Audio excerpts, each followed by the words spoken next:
channel තුළට ඔබ සාදරයෙන් පිළිගන්නවා. අද මම ඔයගලන්ට කියලා දෙන්න යන්නේ ගුණ්ඩුව සකස් කරගන්න ආකාරය පිළිබඳ. ඔබ තවමත් අපේ channel එක subscribe කරලා නැත්නම් මේ දැන්ම subscribe කරන්න. එවිට ඔබට අප නවතම වීඩියෝ එකක් දැමූ එසැනින් දැක බලා ගැනීමේ හැකියාව ලැබේ. එහෙමනම් අපි බලමු ගුණ්ඩුව සකස් කරන්නේ කෙසේද කියලා. අපිට මේ සඳහා අවශ්‍යයි ආම් පිටි, පොල්, පරිප්පු,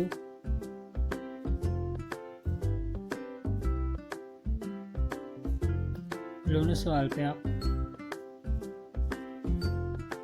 කරපිංචා, රටලුණු, අවු මිරිස්. ඉස්සෙල්ලාම අපි පිටි ටික දාගන්නවා මේ ආකාරයට. ඉන්පසු එයට පොල්,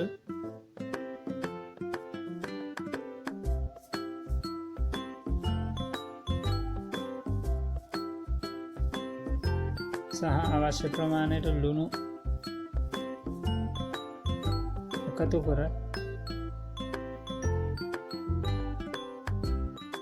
මේ ආකාරයට කවලම් කරගන්න. ඉන්පසු ඇල් ජලය තමා පිටි ටික අනා ගන්න.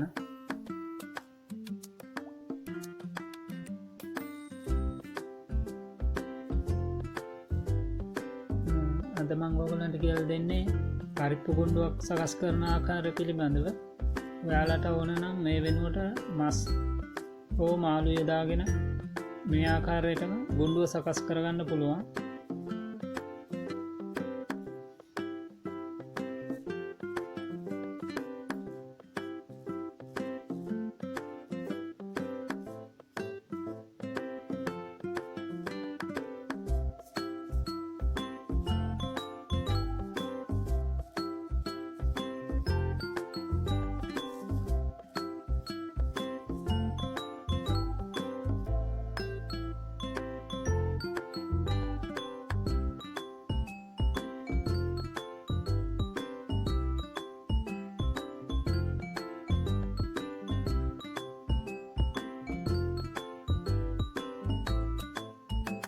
මේ ආකාරයට වතුර වැඩි කරගන්නේ නැතුව පිටි ටික අතේ නොඇලෙන ගානට අනා ගන්න ඕනේ.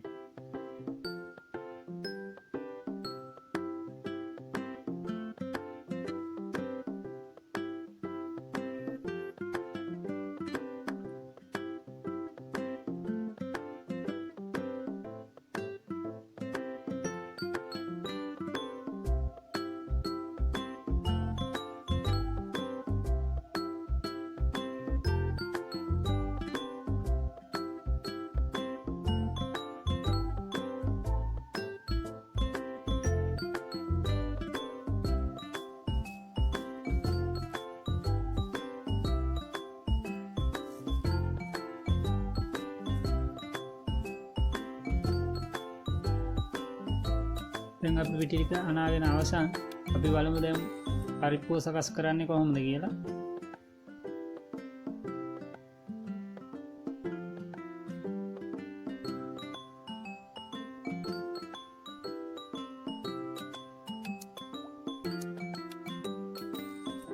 මෙහිදී මම පරිප්පුව සකස් කිරීම සඳහා ටිකක් විශාල ප්‍රමාණයේ භාජනයක් යොදාගෙන තියෙනවා.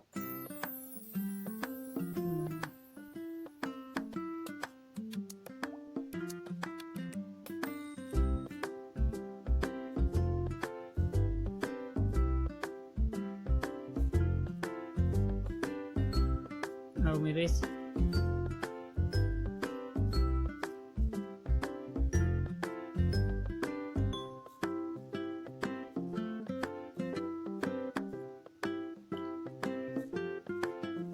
රටලුණු,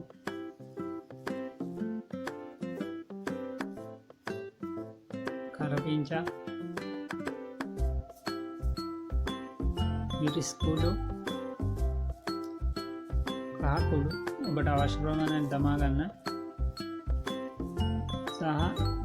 මිටිකිරි දමා අපි පරිප්පුව දැන් ලිපේ තබා ගන්නයි සූදානම් වෙන්නේ. මේට අපි 3 ස්වල්පයකුත් එක්ව ගන්නවා. පරිප්පුව තැම්බෙන අතරතුරේ අපි අනාගත් පිටුපුලිය දැන් මේ ආකාරයට කුඩා තිබ්බටු ගෙඩියක සයිස් එකේ ප්‍රමාණයට ගුලි සකස් කරගන්න අවශ්‍යයි. මේදී අපි කුඩා ගුලි සකස් කරගන්න තම්බා ගැනීමේ පහසුව සඳහා විශාල ගුලි සාදාගත්තොත් සමහරක් විට තැම්බීමට අපහසුයි. දැන් පරිප්පුව තැම්බීගෙන එන්නේ. අපි ඒ සඳහා ලුණු ස්වල්පයක් එකතු කරනවා. ඉන්පසු අපි ගුලි කරගත් කුඩා පිටි ගුලි මේ ආකාරයට සෙමින් පරිප්පුවට එකතු කරගන්නවා.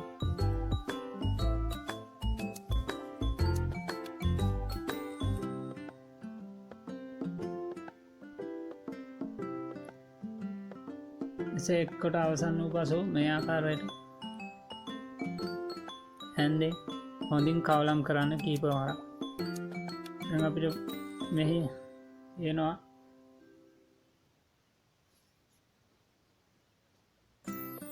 මේට අපි මිටිකිරි එක්කොට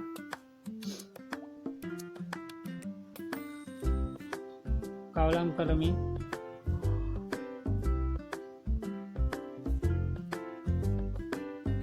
තව ටිකක් තම්බා ගන්නවා.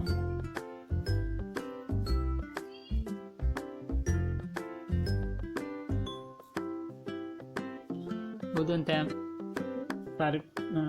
තැම්බිලා දැන් හොඳ මෙන්න මේ ආකාරයි. එනකොට අපි ඒ ලිපෙන් ඉවත් කර අපිට එම ලිපෙන් ඉවත් කරගත් ගුණ්ඩුව දැන් තෙම්පරාදු කිරීමට තමයි මේ සූදානම් වෙන්නේ. ඒ සඳහා රටලුණු, වියලි මිරිස්, ප්‍රම්පකාර පිංචා අවශ්‍ය වෙනවා. ප්‍රථමයෙන් අපි තාච්චියට තෙල් ස්වල්පයක් එක්කොට එය හොඳින් රත් වූ පසු එයට අබ ස්වල්පයක් එක් කරනවා.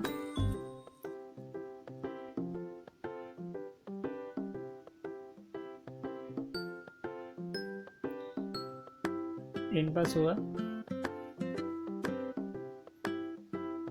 වියලි මිරිස්, රටලුණු,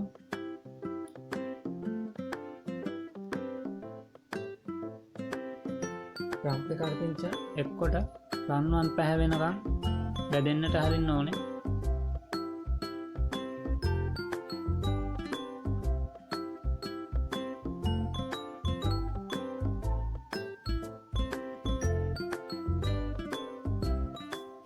දැන් රන්වන් පැහැලා දෙන්නේ අපි ලිපෙන් බාගත් ගුණ්ඩුවට එක්කොට හොඳින් කවලම් කරගන්න අවශ්‍යයි.